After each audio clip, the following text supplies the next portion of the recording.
Assalamualaikum warahmatullahi wabarakatuh.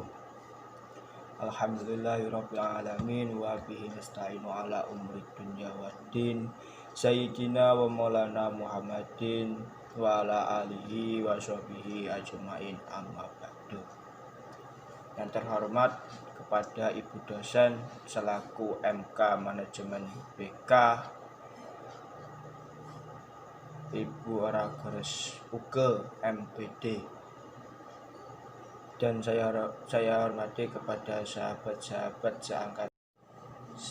Sejarah munculnya teori modern.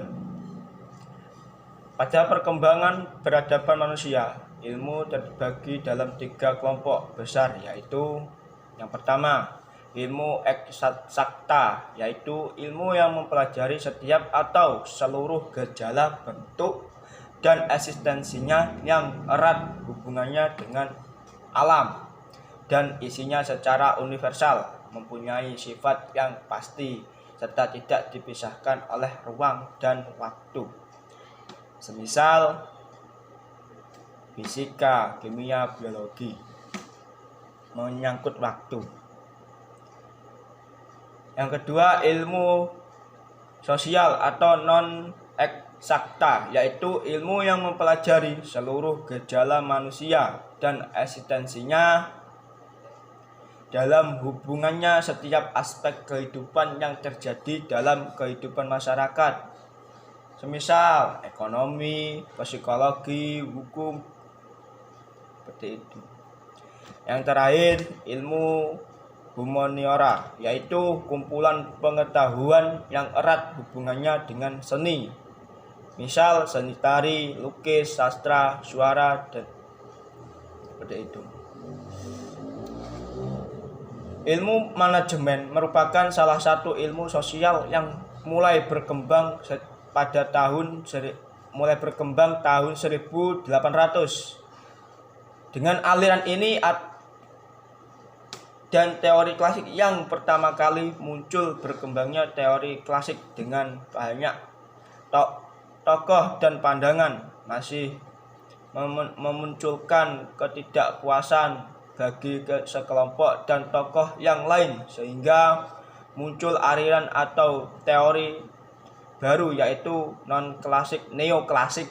Dan seiring perkembangan juga perubahan kebutuhan yang serba cepat, praktis, dan efisien, muncullah kembali aliran atau teori baru, yaitu manajemen modern.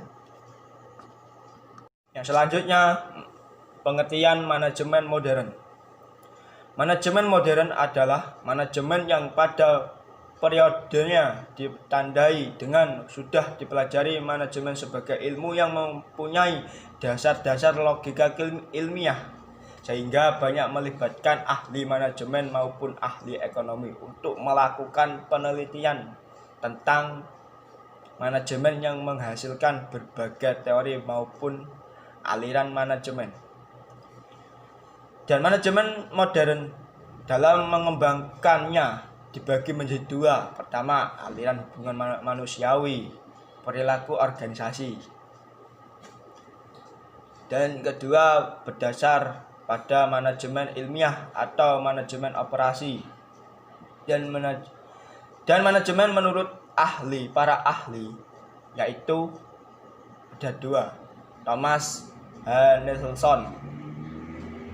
Menurut dia, ilmu dan seni memadukan ide-ide, fasilitas, proses, bahan, dan orang-orang untuk menghasilkan barang atau jasa yang bermanfaat dan menjualnya dengan menguntungkan. Yang B. James A.F. Stoner. Menurut dia, proses perencanaan, pengorganisasian, kepemimpinan, dan pengawasan, usaha-usaha anggota organisasi, dan menggunakan semua sumber daya organisasi untuk mencapai tujuan yang telah ditetapkan. Yang selanjutnya, pendekatan manajemen. Yang pertama, pendekatan proses. Pendekatan proses dalam manajemen juga disebut pendekatan fungsional, operasional, universal, tradisional, atau klasik. Para penjajah pendekatan ini bermaksud untuk mengidentifikasikan fungsi-fungsi manajemen dan kemudian menetapkan prinsip-prinsip dasar organisasi dan manajemen. Dalam bukunya yang berjudul The Element of Administration, itu menyebutkan 29 prinsip, sedangkan Fayol memukakan 14 prinsip. Yang saya cantumkan di makalah, prinsip-prinsip ini dinyatakan kedua tokoh ini hampir mencakup semua prinsip pendekatan klasik. Yang saya ada di makalah itu cuma ada 4 prinsip pendekatan proses klasik yang penting adalah: yang pertama, kesatuan perintah. Yang kedua, persamaan wewenang dan tanggung jawab. Yang ketiga, tentang rentang kendali yang terbatas. Yang keempat, delegasi pekerjaan rutin.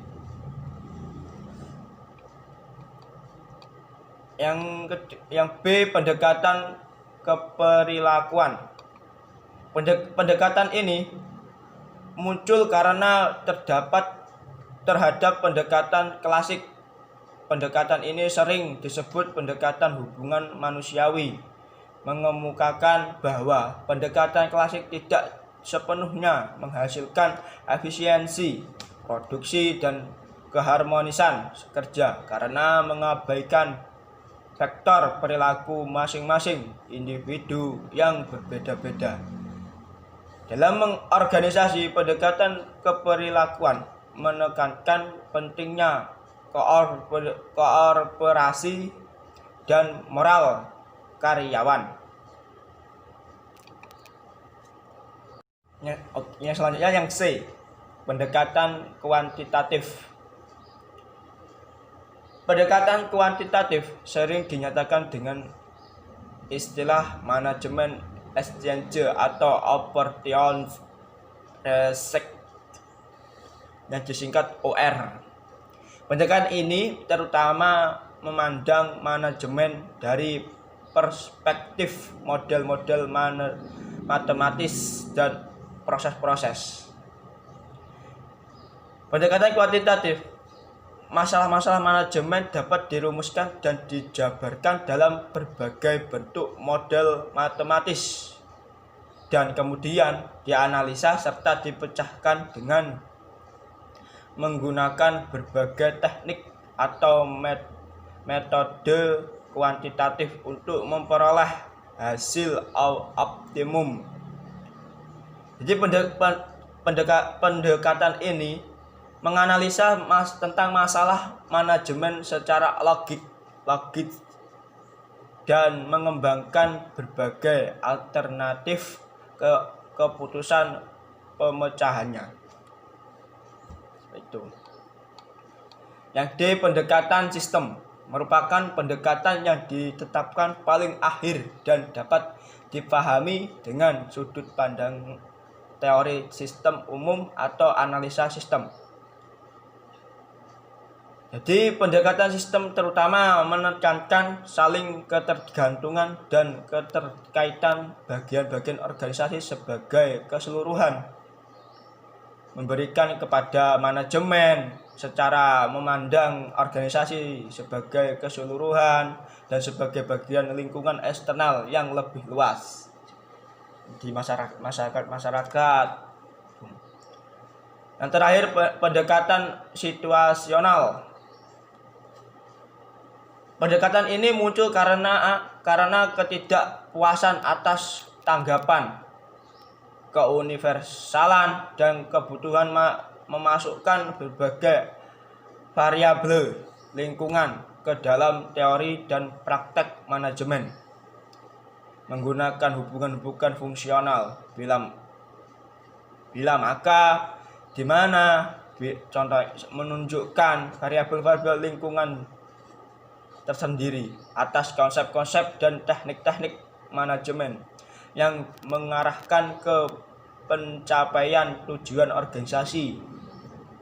Dan itu saja ada 3 komponen pokok dalam kerangka konseptual untuk mendekatan situasional, lingkungan, konsep-konsep dan teknik-teknik manajemen dan hubungan kontingensi antara keduanya.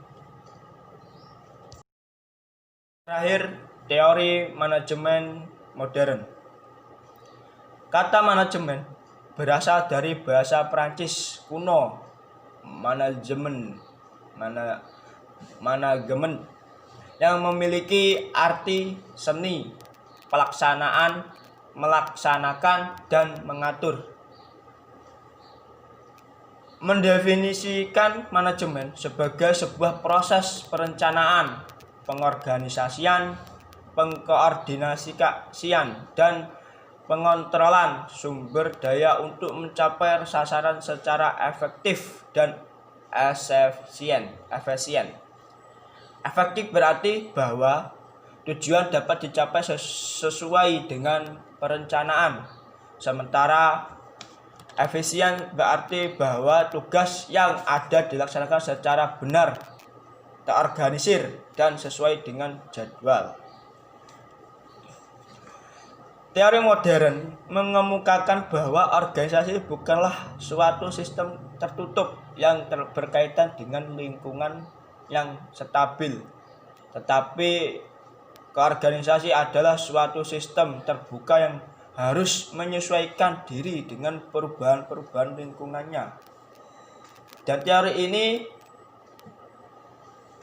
yang mengorganisasi dan manajemen modern dikembangkan sejak tahun 1950. Teori modern dengan tekanan pada perpaduan dan perancangan menyediakan pemenuhan suatu kebutuhan yang menyeluruh. Maka dalam kehidupan sehari-hari manusia selalu mengadakan berbagai aktivitas baik fisik maupun psikis guna memenuhi kebutuhan dan keinginan hidupnya secara maksimal. Salah satu aktivitas itu ditujukan sebagai sebuah proses untuk menyelesaikan tugas yang diakhiri dengan sebuah karya yang dapat dinikmati oleh manusia. Sejak manusia pertama adalah sunatullah, adanya sifat untuk saling bergantung dan melengkapi kebutuhan antara satu dengan yang lain, agar tujuan dalam hidup dapat lebih mudah tercapai. Dari rasa saling membutuhkan muncul keinginan untuk bekerja sama. Maka itu teori manajemen BK harus bekerja sama untuk muncul keinginan untuk dapat mengatur, merencanakan, dan mengevaluasi tujuan kerjasama yang sejak awal diciptakan hingga terbentuklah satu sistem manajemen yang disepakati untuk mengatur semua anggotanya. Itu saja yang saya sampaikan dengan pemaparan kami, dan saya akan menyimpulkan bahwa manajemen modern, manajemen yang pada periodenya ditandai dengan sudah manajemen sebagai ilmu yang mempunyai dasar-dasar logika ilmiah, sehingga banyak melibatkan ahli manajemen maupun ahli ekonomi untuk melakukan penelitian tentang manajemen yang menghasilkan sebagai teori maupun aliran manajemen. Itu saja yang saya paparkan dalam makalah kami. Kurangnya mohon maaf kalau ada tutur kata salah maupun tidak sengaja maupun tidak sengaja, mohon maaf yang besar-besarnya. Sekian dari saya, wallahu muwaffiq ila aqwamit thoriq. Assalamualaikum warahmatullahi wabarakatuh.